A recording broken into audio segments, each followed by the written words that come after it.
अस्सलाम वालेकुम। Today we will be doing abducent nerve which is the sixth cranial nerve. आज हम इसको डिस्कस करते हैं। Let's start. तो सबसे पहले इसका इंट्रोडक्शन कि एब्ड्यूसेंट नर्व हमारे पास मोटर नर्व होती है, ठीक है। इसने सप्लाई करना होता है to the lateral rectus. Extra muscles होते हैं 6, ठीक है। 4 रेक्टाइल मसल्स होते हैं, superior, medial, lateral and inferior rectus, and 2 oblique muscles होते हैं, सुपीरियर एंड इंफीरियर ओब्लिक। हमारे पास सारे मसल्स को ओक्यूलोमोटर यानी थर्ड क्रेनियल नर्व सप्लाई करती है एक्सेप्ट 2, जिसमें से सुपीरियर ऑब्लिक को हमारे पास fourth cranial nerve, trochlear nerve supply करती है, एंड लैटरल रेक्टस को हमारे पास एब्ड्यूसेंट नर्व सप्लाई करती है, ठीक है। तो ये इसके सप्लाई है, ठीक है। ओनली अ somatic motor general somatic efferent component motor neurons. अच्छा, यू नो कि अब ये लैटरल रेक्टस को सप्लाई करती है, तो लैटरल रेक्टस का क्या काम क्या है? आई को एबडक्ट करना, ठीक है। लेकिन आप क्या एक आईज को एबडक्ट कर सकते हैं without the intervention of the other eye? No, आप एक आई को सिंगली एबडक्ट नहीं कर सकते। अगर आप इस आई को एबडक्ट करेंगे, फॉर एग्जांपल लेफ्ट वाली को एबडक्ट करेंगे, तो आपकी राइट वाली आई जो है वो एडक्ट होगी, यानी वो मीडियली आएगी, उसका मीडियल रेक्टस वर्क करेगा, तो लेफ्ट वाली आई एबडक्ट होगी, ठीक है। तो ही वो लैटरल साइड पे मूव करेगी। अब इसके लिए जो सिक्स्थ नर्व का न्यूक्लियस है, जो कि पॉन्स में प्रेजेंट होता है, वो कुछ इंटरन्यूरॉन भेजता है जब उसको सिग्नल मिलता है कि it has to innervate the lateral rectus to move the eye laterally और टू एबडक्ट द आई। तो कुछ इंटरन्यूरॉन्स के जरिए से वो थर्ड क्रेनियल नर्व के न्यूक्लियस को मैसेज भेजता है कि you have to work with me to rotate the contralateral eye to move the contralateral eye towards the medial side, ठीक है। यानी ऑपोजिट वाली आई को medial side, because conjugate movements है ना, ये हॉरिजॉन्टल कॉन्जुगेट मूवमेंट्स, तो इसमें एक आई अगर एबडक्ट हो रही है तो दूसरी वाली एडक्ट होगी, तो इसलिए इनकी कोऑर्डिनेशन बहुत इंपॉर्टेंट है। तो सिक्स नर्व से कुछ इंटरन्यूरॉन जो है वो थर्ड क्रेनियल नर्व को भी हमारे पास जो है वो सप्लाई इनोवेट करते हैं, ताकि दूसरी जो कॉन्ट्रालेटरल आई है वो मीडियली मूव करे या एडक्शन हो उसकी, ठीक है।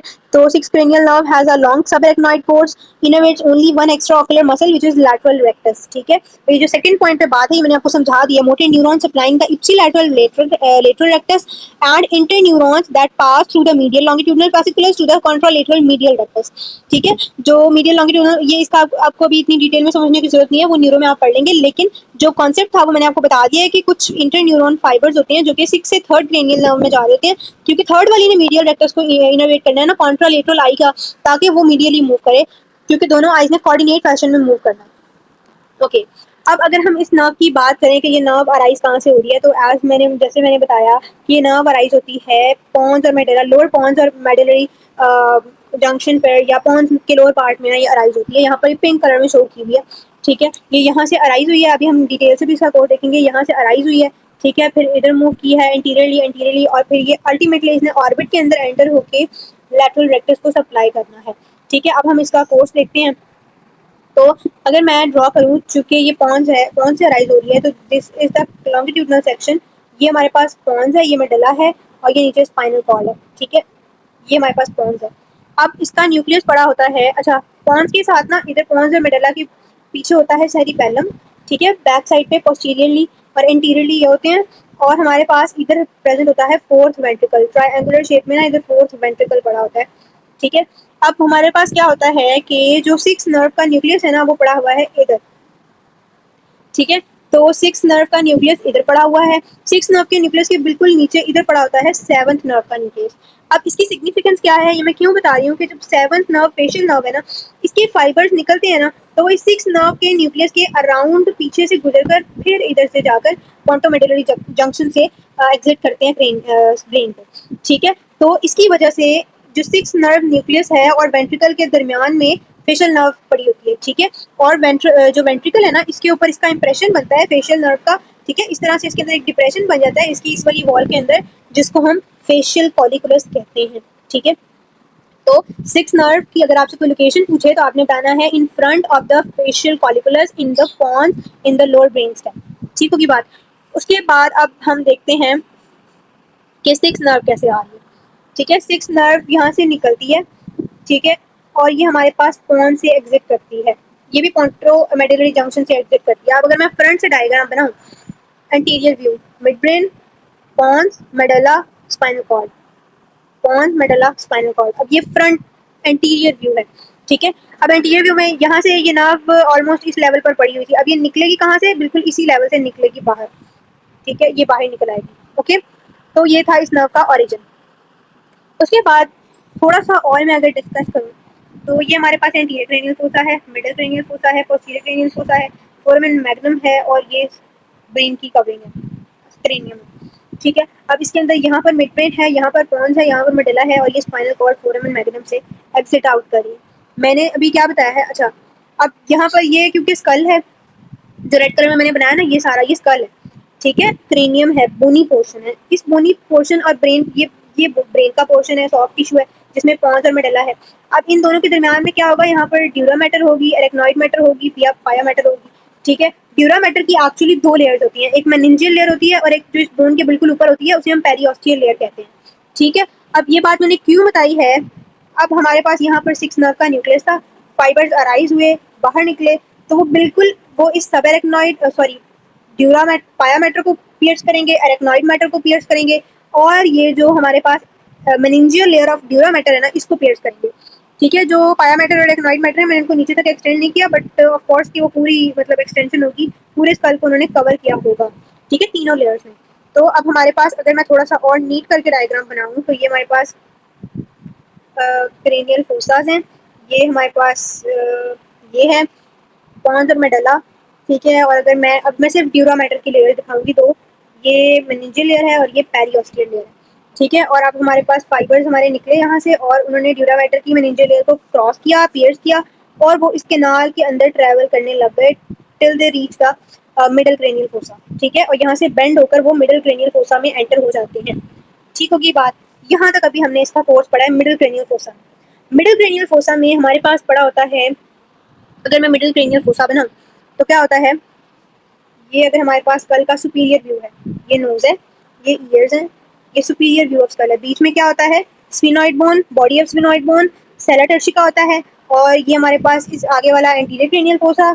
ठीक है, इस तरह से ये मिडिल क्रेनियल फोसा होता है और ये पोस्टीरियर क्रेनियल फोसा होता है। ओरिएंटेशन समझ आ गई डायग्राम की? अब मैं दोबारा बनाती हूँ, skull, nose, ears, sella turcica, anterior cranial fossa, middle cranial fossa and posterior cranial fossa जिसके अंदर फोरामेन मैग्नम है। अब हमारे पास क्या होता है, सेला टर्शिका की लेटरल साइड के ऊपर कैवर्नस साइनस प्रेजेंट होता है। ठीक है, इस कैवर्नस साइनस की एक मीडियल वॉल है जो ये वाली है, ठीक है, और एक लैटरल वॉल है ये वाली। ठीक है, ये क्यूब शेप स्ट्रक्चर होता है। इससे पहले एक और बात जो मैंने अभी आपको बात बताई कि ये ड्यूरा मैटर की दोनों लेयर्स हैं, ये इसके अंदर ट्रेवल करता है, इसको हम कहते हैं डोरेलोस कैनाल। क्या कहते हैं? डोरेलोस कैनाल। यानी एब्ड्यूसेंट नर्व अपने न्यूक्लियस से निकलती है, पोंटो मेडुलरी जंक्शन से एग्जिट करती है ब्रेन को, एरेक्नॉइड मैटर ड्यूरा मैटर को पियर्स करती है, डोरेलोस कैनाल में एंटर होती है and move until it enters into the middle cranial fossa. Middle cranial fossa में ये एंटर हो जाती है इनटू द कैवर्नस साइनस। अगर मैं कैवर्नस साइनस का लैटरली पूरा ड्रॉ करूँ ना तो ये इसकी मीडियल वॉल है, ये इसकी लैटरल वॉल है और ये कैवर्नस साइनस के अंदर का पोर्शन है। इसके अंदर से गुजरती है 6 क्रेनियल नर्व। हमने कुछ नर्व्स पढ़ी थी जैसे थर्ड, फोर्थ और फिफ्थ क्रेनियल नर्व की 2 ब्रांचेस, वो कैवर्नस साइनस के अंदर से गुजरती हैं bye travelling into its lateral wall. इस लैटरल वॉल के अंदर ट्रैवल करती है। अभी मैं पिक्चर दिखाऊंगी तो आपको क्लियर हो जाएगा। लेकिन 6th cranial nerve is the content of cavernous sinus, ये उसके अंदर से, उसके सबस्टेंस के अंदर से गुजरती है। ठीक है, तो जब ये एक्चुअली ये जो पार्ट है ना, ये अगर अच्छा मैं नेक्स्ट डायग्राम में बताती हूँ, तो ये कैवर्नस साइनस के अंदर से गुजरती है और कैवर्नस साइनस के आगे हमारे पास यहाँ पर क्या प्रेजेंट होता है, superior orbital Fisher, superior orbital Fisher, और ये यहाँ से सुपीरियर ऑर्बिटल फिशर में एंटर होकर ये हमारे पास दोनों ऑर्बिट्स हैं, ये इन ऑर्बिट्स के अंदर जो है ये एंटर हो जाती है। ठीक है, अब हम डायग्राम्स देखते हैं। ठीक है, ये तो मैंने डिस्कस कर लिया। अच्छा, कोर्स पढ़ लेते हैं। Passes upwards and anterolaterally in subarachnoid space of posterior cranial fossa, pierces the arachnoid and dural lateral to dorsum sellae. अच्छा, ये मैं आपको बताती हूँ लैटरल टू डॉर्सम सेला का क्या मतलब है। डॉर्सम सेला इधर डायग्राम में देखती हूँ कोई अच्छी सी लाइक अच्छा मैं डायग्राम आपको ड्रॉ करके बताती हूँ। अच्छा जी, डॉर्सम सेला क्या है हमारे पास, अगर मैं आपका ब्रेन का लैटरल सेक्शन ड्रॉ करके दिखाऊं तो हमारे पास ये सेला टर्शिका है, लेट्स सपोज ये इसके अंदर पिट्यूटरी ग्लैंड सेट कर रहा है। अब ये जो सेला टर्शिका है ना, ये इस तरह से होता है in the base of sphenoid bone. इस सेला टर्शिका की जो ये वाली एंटीरियर साइड है, ये पोस्टीरियर साइड है। ठीक है, इस सेला टर्शिका का जो ये वाला पोर्शन है ना, इसको हम डॉर्सम सेला कहते हैं।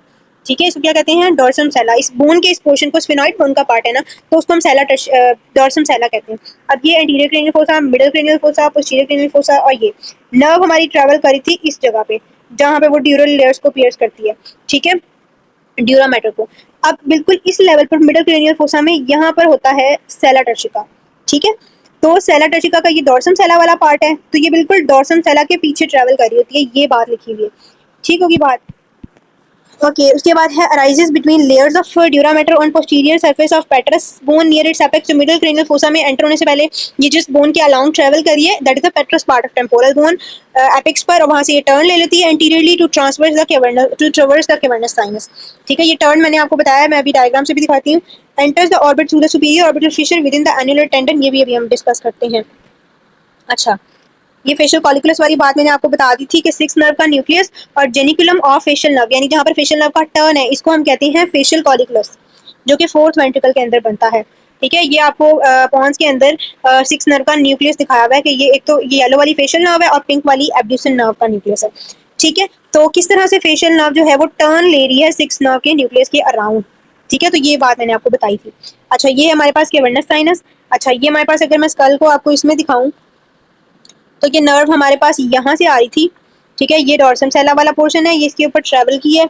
उसके बाद ये जो है दोनों साइड की इधर चली गई हैं, और ये यहाँ से कैवर्नस साइनस, ये जो ब्लू कलर का साइड पे नजर आ रहा है, दिस इज कैवर्नस साइनस, ये कैवर्नस साइनस के अंदर से गुजरी है, ठीक है, और फिर जो है ये सुपीरियर ऑर्बिटल फिशर में एंटर होती है। ये कैवर्नस साइनस का क्रॉस सेक्शन बना हुआ है, ठीक है, जिसमें दिखाया जा रहा है कि इसकी लैटरल वॉल्स हैं, ये लैटरल वॉल्स में कौन कौन सी नर्व्स ट्रेवल करी हैं, ऑक्लोमोटर है, ट्रोक्लियर है, और ऑफ्थेल्मिक है, और मैक्सिलरी है। जबकि जो एब्ड्यूसेंट नर्व है, अगर आप इसकी देखें तो ये इसके अंदर पड़ी हुई है कंटेंट्स में, along with the internal carotid artery. तो ये मैं आपको बताने की कोशिश कर रही हूँ, ठीक होगी बात। उसके बाद अब हमने कैवर्नस साइनस तक पढ़ लिया, अब कैवर्नस साइनस से आगे वाला रूट हम इसका पढ़ते हैं, ठीक है। ये वही डायग्राम है, थोड़ी मैग्नीफाइड है, ये आपको कैवर्नस साइनस की लेबलिंग नजर आ रही है, ठीक होगी बात। अच्छा, एनाटॉमिकल लैंडमार्क्स क्या हैं इसके, पोस्टीरियर सुपरफिशियल इमर्जेंस, इमर्ज होने के बाद posterior cranial fossa, middle cranial fossa, cavernous sinus, superior orbital Fisher, और फिर ऑर्बिट में आ गई है, ठीक है। ये इसका रूट है, ये बीच में सेला टर्शिका है, ठीक है, ये सेला टर्शिका वाली जगह है, ठीक है। यहाँ पर कैवर्नस साइनस पड़े होंगे, ये कैवर्नस साइनस के अंदर से होती हुई इधर ये सुपीरियर ऑर्बिटल फिशर है, यहाँ से ये ऑर्बिट में एंटर हो जाएगी। Okay, this is another diagram जिसमें कैवर्नस साइनस नजर आ रहा है, ठीक है। ये मैंने बस इसलिए डाली थी ताकि कैवर्नस साइनस की थोड़ी सी अंडरस्टैंडिंग आपको हो जाए। ये भी कैवर्नस साइनस की है, लैटरल वॉल कैवर्नस साइनस की नजर आ रही है, और ये आपको पिंक कलर की इसमें सिक्स क्रेनियल नर्व भी नजर आ रही है, जो कि इसके अंदर ट्रेवल कर रही है। ओके, अब inside the lateral wall of sinus in descending order, मैंने आपको बताया लैटरल वॉल में कौन कौन सी नर्व होती हैं, थर्ड, फोर्थ, फिफ्थ की फर्स्ट टू डिविजन्स, और abducens nerve is usually in the sinus with a separate sheath. Okay, अब हम आ जाते हैं सुपीरियर ऑर्बिटल फिशर पर। जो सुपीरियर ऑर्बिटल फिशर है ना, अच्छा, सुपीरियर ऑर्बिटल फिशर ये हमारे पास यहाँ बना हुआ है, ठीक है, ये वाला, ये सुपीरियर ऑर्बिटल फिशर है, ये ऑप्टिक कैनाल है, इन दोनों को जो एक टेंडनस रिंग कवर कर रही होती है, ठीक है। और उस टेंडनस रिंग का क्या होता है, उसकी सिग्निफिकेंस क्या है, उससे सारे एक्स्ट्रा ऑकुलर मसल्स ओरिजिनेट कर रहे होते हैं, ठीक होगी बात। अब सुपीरियर ऑर्बिटल फिशर के अंदर ये कैसे एंटर होती है। अच्छा जी, ये है हमारे पास सुपीरियर ऑर्बिटल फिशर, ये लैटरल साइड है, ये मीडियल साइड है आई की, और ये हमारे पास ऑप्टिक नर्व है, ऑप्टिक नर्व मीडियल साइड पर होती है, और ये जो सुपीरियर ऑर्बिटल फिशर की टिप होती है ना, ये लैटरल साइड पर होती है। और ये हमारे पास एनुलस ऑफ जिन की बाउंड्रीज हैं, जहाँ से different extra ocular muscles originate होंगे। अब हमारे पास ये नर्व कहाँ से निकलती है, अगर आपको पता हो कि लैटरल साइड पर इसकी कौन कौन सी नर्व्स होती हैं, L F T, lacrimal, frontal और ट्रोक्लियर, ये तीन nerves outside the annulus of Zinn या कॉमन टेंडनस रिंग निकल रही होती हैं, ठीक है। जबकि कॉमन टेंडनस रिंग के अंदर से कौन कौन सी निकलती है, नेजोसिलियरी, ठीक है, और हमारे पास ऑफ्थेल्मिक, ठीक है, और हमारे पास जो इसके अलावा सिक्स क्रेनियल नर्व जिसकी अभी हम बात करें, ये भी इस कॉमन टेंडनस रिंग के अंदर से आई के अंदर एंटर होती है in the superior orbital Fisher. Enter होते ही चूंकि इसने लैटरल रेक्टस को सप्लाई करना है, ये थोड़ा सा लैटरली जाती है, और जो है इधर से हमारे पास लैटरल रेक्टस ओरिजिनेट हो रहा होता है। If I use a different colour, तो ये हमारे पास है जी लैटरल रेक्टस, और ये लैटरली जाकर हमारे पास हमारे डिजायर्ड मसल को इसने सप्लाई कर देना, ठीक है। ये था इसका पूरा कोर्स। अब अगर हम देखें तो traverses the fissure within the annulus of Zinn at first below the division of oculomotor nerve, then between them two later and lateral to nasociliary nerve, ठीक है। नेजोसिलियरी नर्व और ऑक्लोमोटर और ऑप्थेल्मिक, ये तीनों एनुलस ऑफ जिन के अंदर से गुजरी होती हैं, सॉरी ऑप्थेल्मिक की तो ब्रांचेस आ जाती है ना, तो वो इटसेल्फ नहीं होती है, उसकी ब्रांचेस होती हैं। तो ऑक्यूलोमोटर के नीचे होती है, ठीक है, और बाद में ये लैटरल और उसके उसके ऑक्यूलोमोटर और नेजोसिलरी के दरमियान में आ जाती है। अगर आप ये डायग्राम देखें तो आपके पास ऊपर नेजोसिलरी है, ये वाला बिल्कुल पोर्शन देखें तो ऊपर नेजोसिलरी है, फिर एब्ड्यूसेंस है, फिर ऑक्यूलोमोटर नर्व है, ठीक है। तो ये हमारे पास उनके इन बिटवीन आ जाती है। ओके, उसके बाद क्या है हमारे पास, ऑर्बिट में नर्व डिवाइड्स इनटू 3 और 4 filaments which enter the ocular surface of lateral rectus muscle behind it's mid point. ये आपको एनलस ऑफ जिन इसमें बहुत अच्छा नजर आ रहा है, ठीक है, जहां से ये सारे चारों के चारों मसल्स अराइज हो रहे हैं। और ये जो येलो कलर की लंबी सी नर्व नजर आ रही है, ये है हमारे पास आवर एब्ड्यूसन नर्व, जो कि लैटरल रेक्टस को सप्लाई करती है। ठीक होगी बात। That's it for today. अब इससे रिलेटेड क्लिनिकल ये है कि अगर लैटरल रेक्टस में कोई प्रॉब्लम है, एब्ड्यूसन नर्व में कोई प्रॉब्लम है, तो पेशेंट जो है वो आई को अबडक्ट नहीं कर पाएगा, उसकी आईज मीडियली जो है वो डिफ्लेक्ट हो जाएंगी due to the contralateral action of medial rectus. तो इससे क्या होगा कि अबडक्शन नहीं होगी, ठीक है। So that's all for today. अगर आपको कोई भी बात पूछनी है, you can ask in comment. Thank you so much for watching. Allah Hafiz.